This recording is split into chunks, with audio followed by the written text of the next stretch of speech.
இருக்க? ஒரு ஃபங்க்ஷனுக்கு போயிருந்தேன். அங்கே திடீர்னு என்னை கூப்பிட்டு கௌரவப்படுத்தி இதை போட்டு அனுப்பியிருக்காங்க. அப்படியா?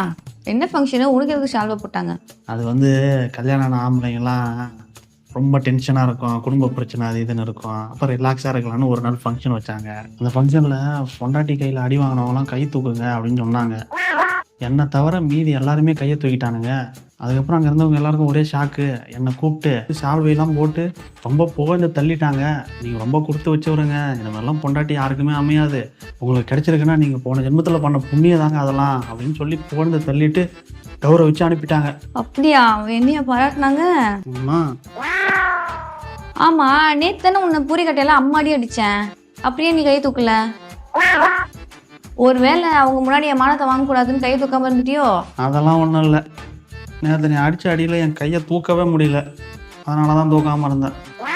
அப்ப கையை தூக்க முடிஞ்சா தூக்கி இருப்ப.